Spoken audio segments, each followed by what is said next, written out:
You are one decision away from changing your life. And you have to accept that. You're one new meeting, one new relationship, one new contact, one new action, one new decision away from shifting your life from where it is right now to a totally different place. Decisions shape our destiny when they're backed up by some massive ass action. But you can't take the action if you don't decide. People avoid being desperate. Think of the fact they come here tonight and they're down. They're not where they want to be financially. Their relationships aren't what they want. Maybe they're in a desperate place, and you might think that's a negative thing. But when you're in a desperate place, you take the best actions. Desperation is a great place to be. Those of you that are achieving, one of the reasons the achievement is slowed down is you've allowed yourself to feel less desperate. You're strong enough, and your life is worth whatever you have to go through to get past this addiction. Whatever you have to do. This dream you got, whatever you want to do, will it be easy to just run out there and do it? No. Will it happen overnight? No. Will it be a struggle? Yes. Will there be times when you can't make ends meet? Yes, that's a part of it. Will there be times you won't know what to do? Yes, that's a part of it. See, when you accept yourself and you accept fear as a fact, that means that it's something that happens. It's something that you're going to experience, but it is not a force to hold you back. It doesn't have any special power other than that you give it. So you accept the fact that you are afraid, and then you move on anyhow. You move on past it, and you do whatever you've got to do. And one of the things that you've got to do is you've got to watch your inner conversation and discipline your thinking and your imagination, because if you don't, your mind will take you on a wild trip.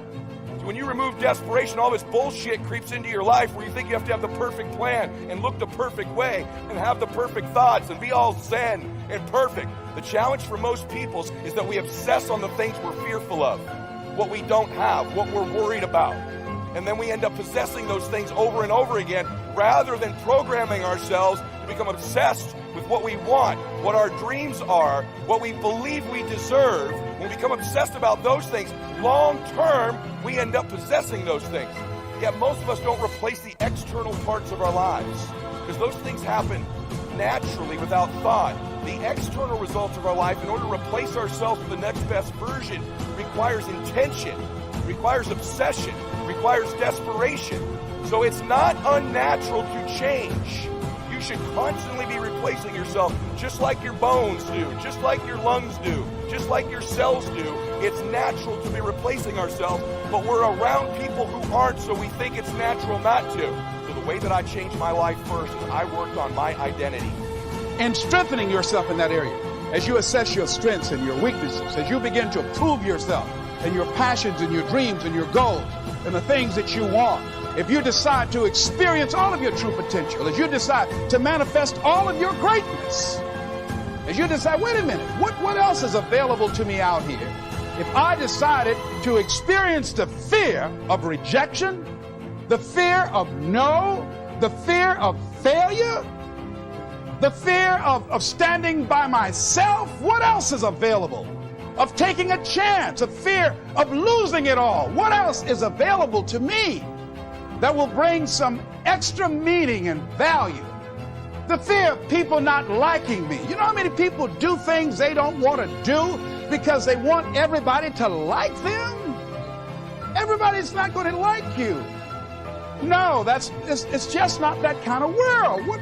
But you know, there are a lot of people who won't take positions on issues, who won't take a stand for things they believe in, who won't speak up for themselves because they don't want to make anybody mad. Your identity is the thoughts, concepts, and beliefs that you hold to be most true about yourself. Here's how it works. This is how life works. But winning is about 75% psychology, about 25% mechanics. If you can't get the psychology part right, you can do all the actions perfectly. And you've proven this to yourself several times and still not produce the results you want. Here's why. Your identity is like a thermostat setting for your entire life. You have a thermostat setting for your relationships, for your faith, for your money, for your wellness, for your body, for your spirituality. So you can't get out over your skis. You can't exceed your identity long term. It'll never happen. This is why people's lives yo-yo up and down, because they always work on the external mechanics and not the internal identity of their lives. And this governs your happiness, your peace, your fitness, your money, all of it.